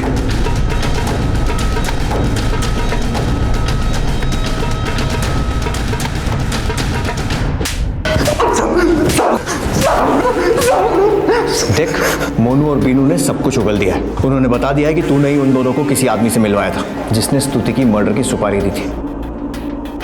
ठीक है, ये देख, उसी आदमी के साथ तू चाकू खरीदने गया था, और उसकी स्तुति की पोस्टमार्टम रिपोर्ट में भी ये साफ साफ लिखा है कि ऐसे ही 2 चाकुओं से उसे मारा गया था। हमें यह भी पता है कि मर्डर के टाइम पर तू वहां नहीं था, तूने ही इन दोनों को उस आदमी से मिलवाया था। कौन था वो आदमी? बोल साहब। शैलेश है ये। कौन शैलेश? अनीशा मेम साहब का ड्राइवर है सर। शैलेश आपका ड्राइवर है? जी हाँ। कब से? काफ़ी पहले से, बल्कि जब मैं दिल्ली शिफ्ट हो गई थी तो वो चला गया था, पर काम के सिलसिले में वापस कानपुर आना पड़ा तो मुझे ड्राइवर की ज़रूरत थी, और शैलेश काम ढूंढ रहा था तो मैंने उसको काम दिया था। बता सकती हैं अभी कहाँ होगा? बहुत दिनों से वो दिखा नहीं है। आपने कहा कि शैलेश आपका काफ़ी पुराना ड्राइवर है। जी। तो उसके शहर का या गांव का कहीं का तो एड्रेस होगा ना आपके पास? हाँ। पासवान सर, अपनी एक टीम फौरन शैलेश के गांव में। ठीक है सर।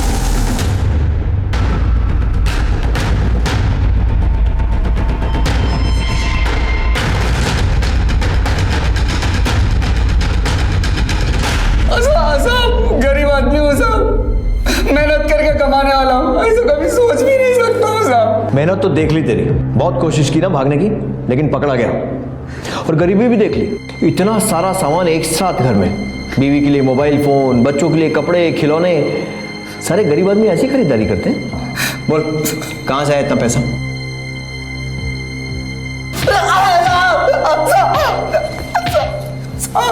देख, जिनको तूने सुपारी दी थी ना, उन्होंने सब उगल दिया है, तेरा नाम भी और ये भी कि उन्हें बिना कुछ दिए तू फरार हो गया वहां से। और अब तेरी बारी है बोलने की। चल बोल, किसके कहने पर किया ये सब? साहब आयुष साहब के कहने पे गया था साहब। पासवान, हम शैलेश पर पूरी तरीके से भरोसा नहीं कर सकते। हो सकता है उसका इरादा लूटपाट का ही हो, लेकिन फंस जाने पर आयुष का नाम लगा रहा हो, क्योंकि उसे आयुष और अनीशा के संबंध के बारे में सब कुछ मालूम था। ऐसा करो, इसकी कॉल रिकॉर्ड निकलवाओ और आस पड़ोस में पूछताछ करके पता करो कि ये आयुष और अनीशा की लव स्टोरी कितनी चर्चे में थी।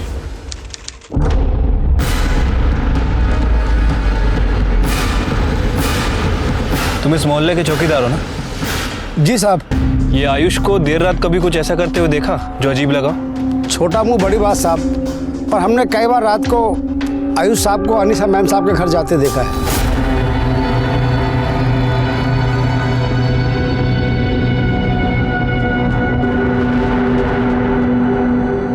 आयुष साहब रोज रात को 1 बजे के करीब अनीशा मैम साहब के घर जाते थे और सुबह 4 बजे अंधेरे में ही अपने घर लौट आते थे।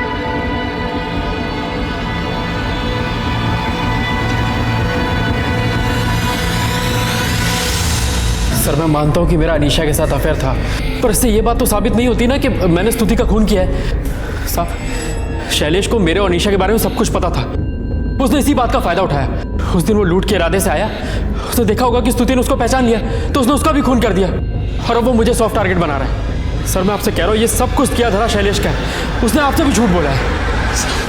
साहब झूठ बोल रहे हैं साहब। वो स्तुति मैडम की मर्डर की तैयारी 1 महीने से चल रही थी साहब। 50,000 रुपये देंगे बोले थे, 20,000 रुपये एडवांस भी दिया था साहब। 2 बार उनको मारने की कोशिश भी की थी साहब।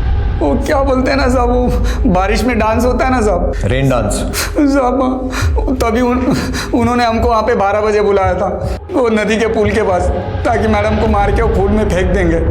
लेकिन साहब पुलिस उस दिन 10 बजे आकर ही बंद कर दी साहब, इसलिए साहब को मैडम को लेके जाना पड़ा साहब। और दूसरी बात, साहब मैडम को फिल्म दिखाने ले गए थे, हम उनको मारने ही वाले थे कि उनको घर से फ़ोन आ गया साहब, इसलिए मैडम को लेके जाना पड़ा और इस एतवार को उनका काम हो गया साहब। आयुष को स्तुति को मारने की इतनी जल्दी क्यों थी? क्योंकि साहब वो अनीशा मैडम सब पेट से थी। सॉरी, मैं कोई टेस्ट नहीं करवाऊंगी और लॉ के हिसाब से आप लोग मुझे फोर्स भी नहीं कर सकते।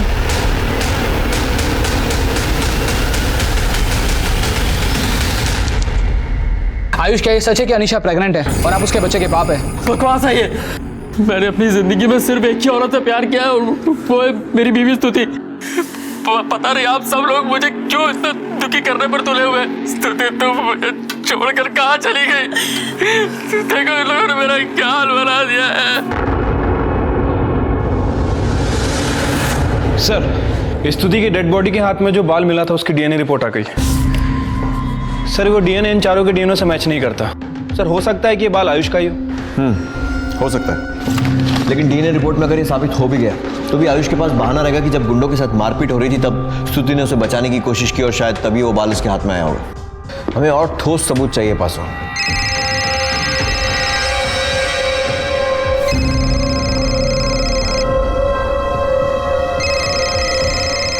जब बड़े लोग फंसते हैं ना तो उन्हें बचाने के लिए और बड़ी बड़ी पहुंचे लगाई जाती हैं।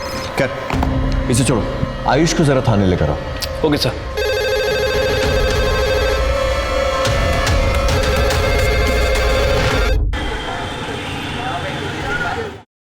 सर हाँ पासवान।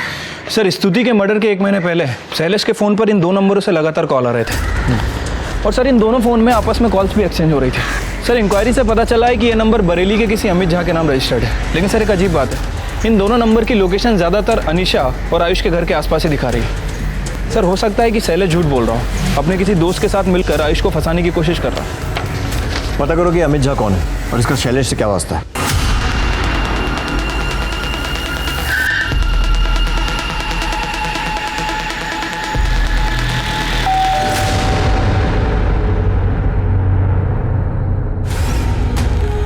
अमित झा आप ही हैं? जी हाँ, मैं अमित झा हूँ। ये दोनों आपके नंबर है? पिछले कई दिनों से कानपुर में एक्टिव है। सर मैं कभी कानपुर गया ही नहीं, और रही बात नंबर की तो ये दोनों नंबर मेरे नहीं है। मैं आपको अपना नंबर बताता हूँ, चाहे तो आप चेक कर लीजिए। हमने सोचा था हमारी बेटी बहुत खुशनसीब है, इतने बड़े घर में जो जा रही है, पर उस घर में उसे एक पल की खुशी तक नसीब नहीं हुई। आयुष उससे कभी प्यार से बात तक नहीं करता था। स्तुति ने मुझे ये बात फोन पे बताई थी कि आयुष का किसी के साथ अफेयर चल रहा है। जब वो लोग दोनों हनीमून के लिए गए थे, उसके अगले दिन ही उसे ये बात पता चल गई थी, क्योंकि आयुष हमेशा फोन पे बिजी रहता था। और मेरी बेटी रात भर रोती थी। आयुष उसके बगल में जाता था पर कभी ये नहीं पूछता था कि क्यों रो रही हो तुम। ये बात मेरी बेटी ने कभी किसी को नहीं बताई। वो अपना सारा दुख अपनी एक डायरी में लिखती थी।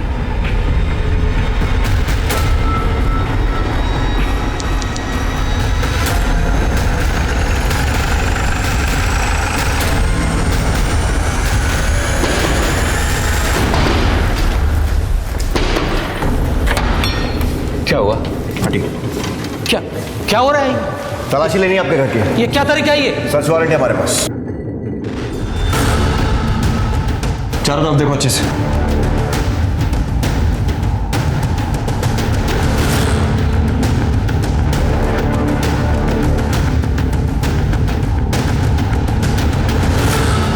सर, ये डायरी मिली है।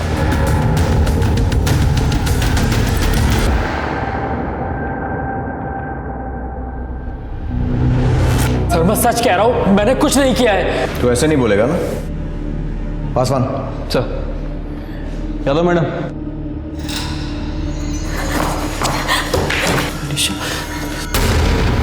तेरे खिलाफ हमारे पास एक नहीं बहुत सारे सबूत हैं। शैलेश से कत्ल का हथियार बरामद हो चुका है। वो 5 सिम जिनसे तुम बात करते थे और मर्डर की प्लानिंग कर रहे थे, उसकी सारी डिटेल्स भी हमारे पास है। रेन डांस और फिल्म देखने वाले दिन भी तू स्तुति को खून करना चाहता था ना, लेकिन हो नहीं पाया। स्तुति ने अपनी डायरी में तुम दोनों के बारे में बहुत कुछ लिखा है और अपनी माँ को भी फोन करके बहुत कुछ बताया था। इसलिए अब छुपाने से कोई फायदा नहीं होगा। और तुम्हें क्या लगा ये तुमसे प्यार करता है? तुमने इसके लिए मर्डर तक प्लान कर दिया और तुम्हें यह नहीं मालूम कि इसकी लाइफ में तुम अकेली लड़की नहीं हो बल्कि हजारों लड़कियां हैं। इसके ऑफिस में काम करने वाली सपना से लेकर इसके घर में झाड़ू पोछा करने वाली कोमल तक, सबके साथ अवैध संबंध है इसके। नहीं अनीशा, ऐसा कुछ नहीं है। तुम मेरा यकीन मानो। मैं सिर्फ तुमसे प्यार करता हूँ।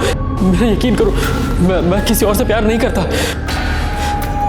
सर मुझसे बहुत बड़ी गलती हो गई सर।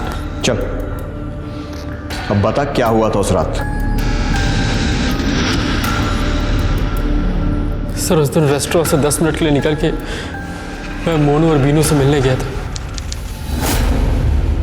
बीनू और मोनू ने मेरा नाम आपको इसलिए नहीं बताया क्योंकि मैंने उन्हें किसी भी हालत में बचाने का वादा किया था। कोई गड़बड़ नहीं होनी चाहिए। बिल्कुल नहीं होगी। मैं बताता हूँ जी। प्लानिंग के अकॉर्डिंग मैं स्तुति को उस दिन आइसोलेटेड रोड पर लेके गया। वो मैंने बियर ज़्यादा पी ली थी तो थोड़ी बेचैनी सी हो रही है, घबराहट लग रही है। तो मैंने शैलेश को बुलाया है, आ ही रहा होगा। अभी आगे गाड़ी वही चलाएगा।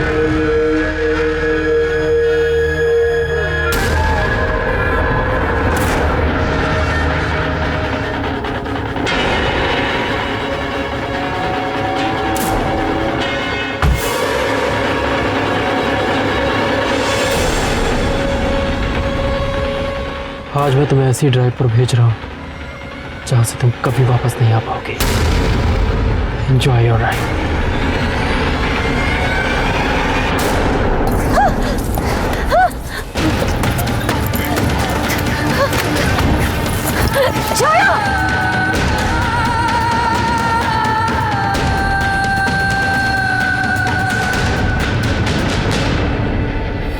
उसकी उंगली क्यों काटी? अंगूठी चुराने के लिए? अरे नहीं साहब, वो आयुष साहब ने कहा वो स्तुति मैडम से इतनी नफरत करते, सुहाग की कोई निशानी नहीं छोड़ना चाहते थे साहब, इसलिए उन्होंने उनकी उंगली भी काटने को कहा था जिस पे उनके नाम की अंगूठी पहनी थी। उसके बाद मैंने उससे और फोन दोनों अनीशा को दे दी ताकि उसको डिस्ट्रॉय कर दे। लेकिन उसे मारा क्यों? डिवोर्स भी तो दे सकते थे ना। वो डिवोर्स के साथ एलिमनी में मेरी आधी प्रॉपर्टी भी ले जाती सर। और सर अनीशा भी तो प्रेग्नेंट थी। इसके पापा भी धमकी दे रहे थे किसी और से शादी करने की। सर हम दोनों 2.5 साल से साथ थे, हम दोनों अलग नहीं होना चाहते थे सर। लेकिन तुम तो स्तुति से पहले अनीशा को जानते थे ना, तो इससे शादी क्यों नहीं की? सर मैं और आयुष शादी करना चाहते थे, पर हमारी कुंडली मैच नहीं हुई। क्या बकवास है? जी सर, और इसी वजह से आयुष की फैमिली ने उसकी शादी स्तुति से कर दी। तुम लोग पागल हो क्या? मर्डर प्लान कर सकते हो लेकिन खुद की मर्जी से शादी नहीं कर सकते, कुंडली दोष के कारण। तुम्हारी इस बेवकूफी की वजह से एक मासूम की जान चली गई और अब तुम लोग भी नहीं बचोगे। जेल में सड़ना और अपने कुंडली दोष का निवारण करना। Sorry sir.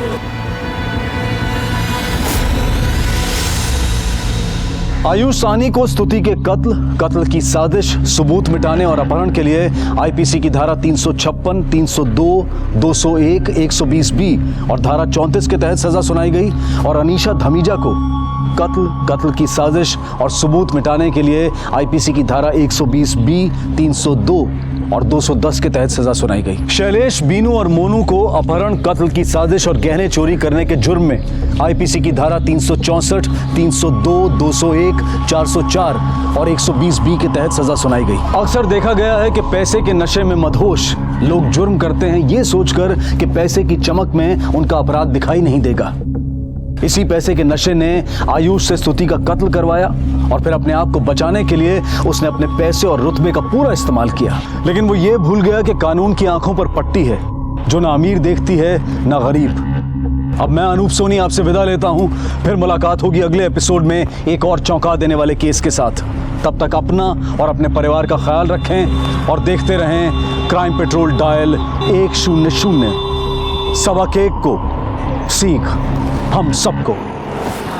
जय हिंद। इस तरह के और भी एपिसोड देखने के लिए हमारे चैनल को सब्सक्राइब करें और बेल आइकन दबाना ना भूलें।